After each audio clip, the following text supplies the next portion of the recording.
Então é isso aí, galera. Vamos para o nosso último bloco, né, de educação em sociedade. No bloco anterior, a gente falou da pedagogia crítico-reprodutivista ou reprodutivista. Falamos da redentora e também da transformadora. Vamos ver como é que isso cai na prova, então? Vamos lá, na tela, exercício. Vários autores cujos trabalhos relacionam-se à didática classificam a educação como redentora, reprodutora e transformadora, né? Então, olha o termo aqui, ó, reprodutora. Lá no bloco anterior a gente falou da reprodutivista, então pode aparecer também como reprodutivista ou crítico reprodutivista, certo? Só que a questão, ela aborda a educação redentora. Então, acerca da educação redentora, julgue os itens subsequentes. Primeiro deles, o objetivo da educação redentora é integrar harmonicamente os indivíduos no todo social existente. Ou seja, nós falamos no bloco anterior que essa educação redentora, ela tem uma visão funcionalista da educação. Ou seja, a educação molda os indivíduos para viverem harmonicamente em sociedade. Então, uma relação direta com a teoria, por exemplo, do funcionalismo de Émile Durkheim. O item está certo ou está errado? Certíssimo, né, moçada? Vamos lá. Certinho. Beleza. Segundo, a educação redentora mostra-se crítica. Já está errado, né? Então, ó, mostra-se crítica em relação ao entendimento do papel da educação na sociedade, mas sugere que ela se submeta aos condicionantes sociais, econômicos, culturais e políticos. Aqui tudo bem. Agora, crítica em relação ao entendimento do papel da educação, errado. Ela não é crítica. Terceiro, a educação redentora contextualiza a educação na sociedade de maneira crítica, de novo, e está presente em práticas de professores que consideram seus atos isentos de comprometimento filosófico e político. Então, novamente, dizendo que a educação redentora é crítica. O item está errado. 4. A educação é a instância que atua na sociedade, é aquilo que nós falamos lá no bloco anterior, corrigindo possíveis desvios, né?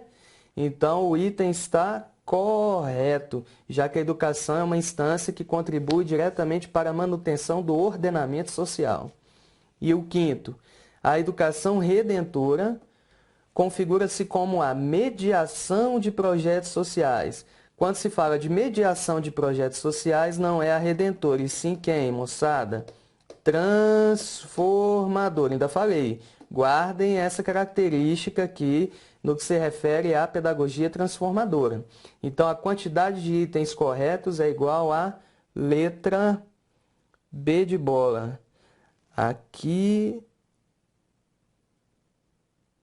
está faltando aqui, pessoal. Aqui faltou... Não, peraí. 1B, 2C... Bom, enfim, aqui não tá, aqui tá faltando letra A. Foi isso que aconteceu. A, B, C, D, E. Então, letra B de bola. Desculpem aí, tá? Faltou um Azinho aqui, ó. Então, quantidade de itens corretos igual a 2. Então, ficou a afirmativa 1 e a afirmativa de número 4. Bacana? Beleza. Feito um exercício, agora vamos lá no segundo. Considerando a relação educação e sociedade, está vendo aqui, ó? Relação educação e sociedade. Então, essas temáticas da pedagogia transformadora, crítico-reprodutivista, redentora, elas costumam cair justamente em questões que tratam da relação entre educação e sociedade. Bacana? Na tela. Em suas dimensões filosófica, sociocultural e pedagógica, julgue os itens a seguir. Número 1.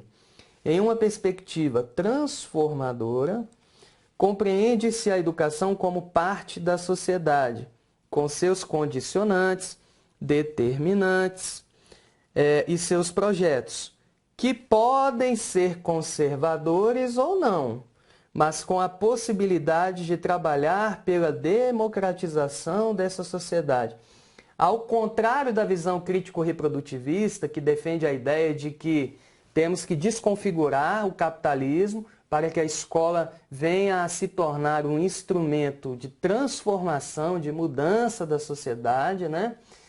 A perspectiva transformadora já diz o seguinte, olha, mesmo dentro desse contexto capitalista, tendo visões mais tradicionalistas, né, de um lado, visões mais críticas do outro, enfim, é possível, mesmo dentro desse contexto, construirmos ou constituirmos uma escola, né, que seja um instrumento de transformação, de mudança da sociedade. Então é isso que o item está dizendo.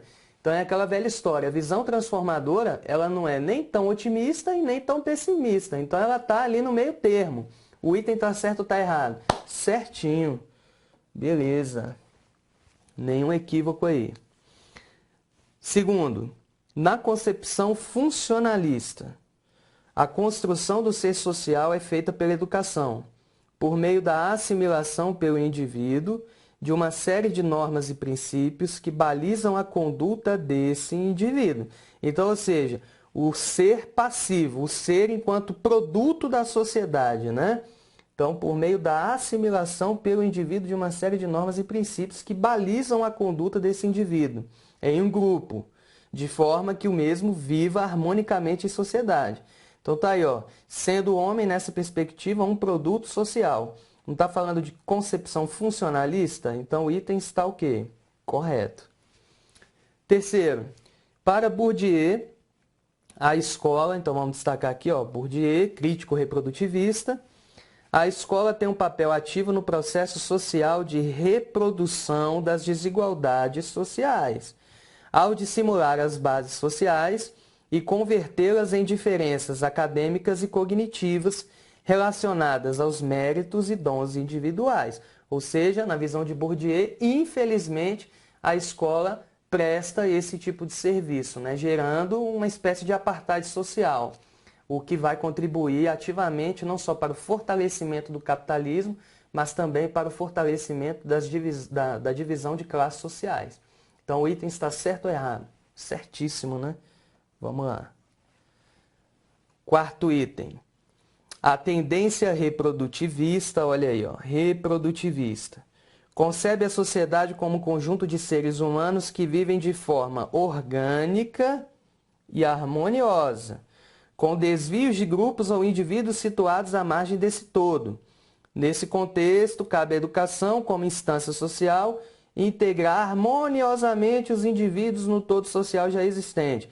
É reprodutivista? Não, não é a reprodutivista, é a redentora,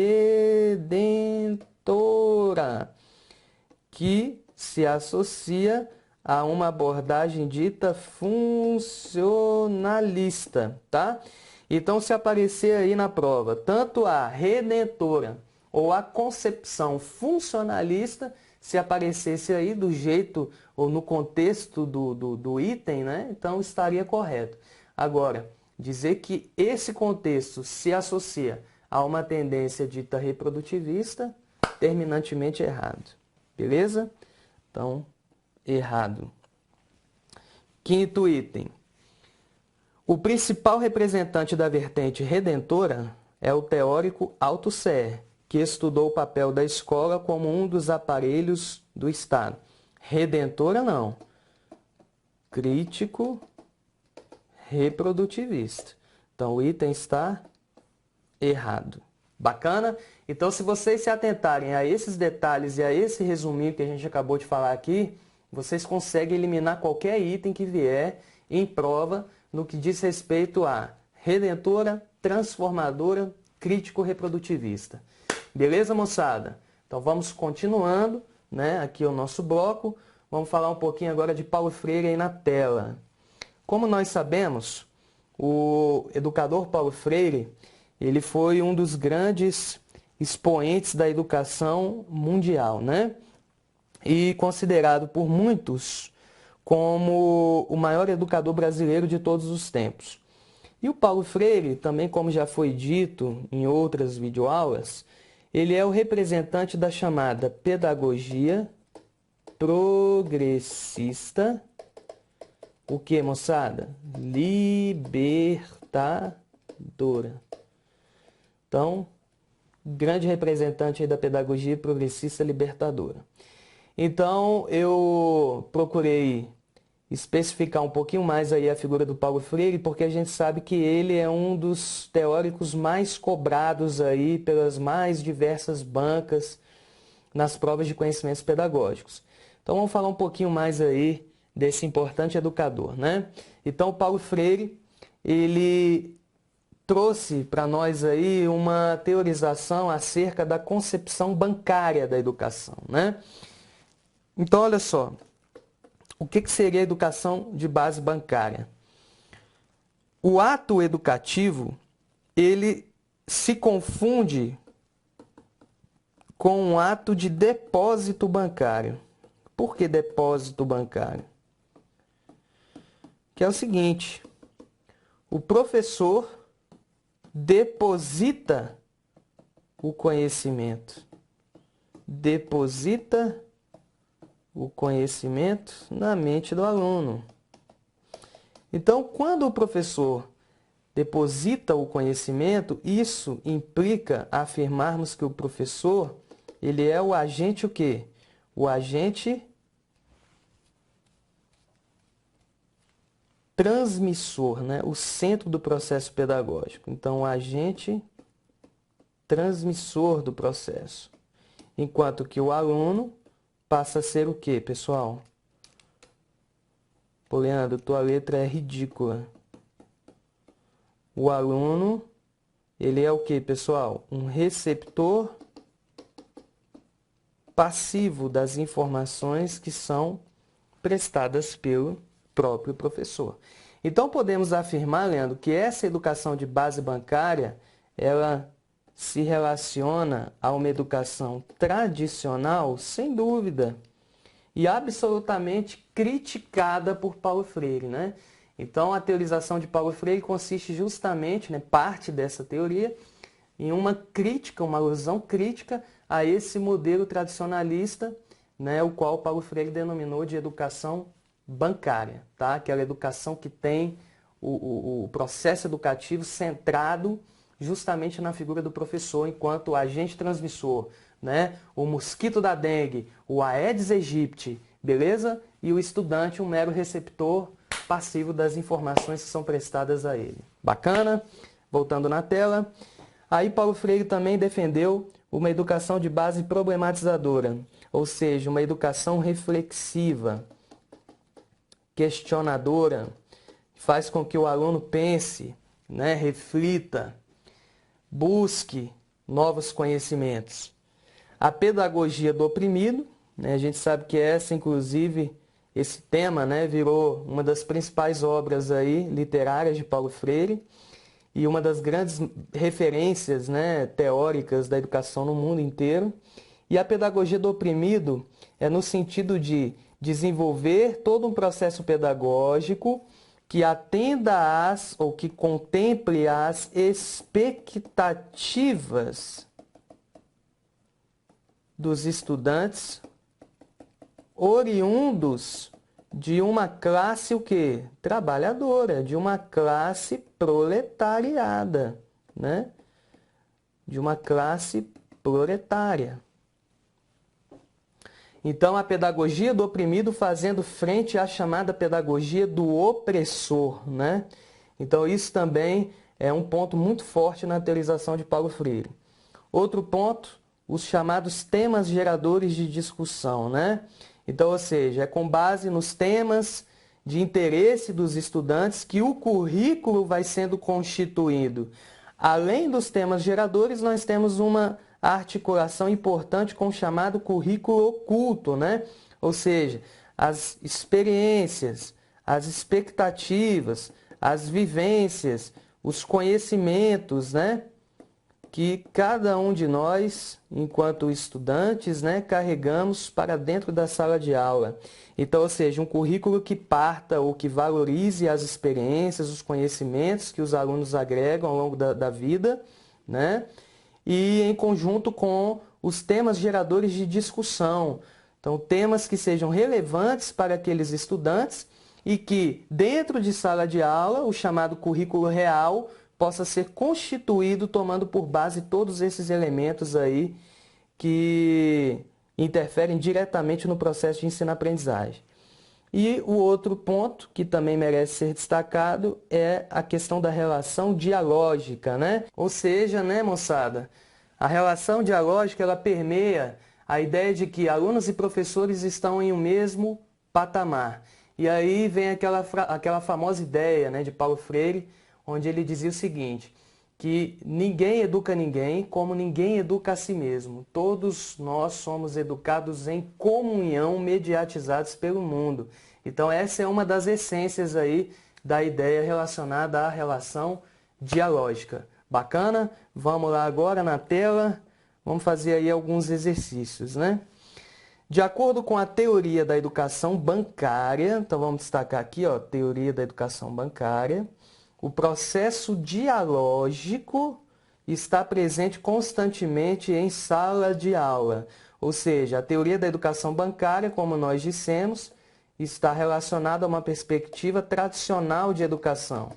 Ora, se essa perspectiva bancária se associa a uma ótica tradicional, isso não reflete um processo dialógico. Pelo contrário, é uma pedagogia que centraliza o processo pedagógico na figura do professor. Então, o item está automaticamente o quê? Errado. Beleza? Olha o próximo aí.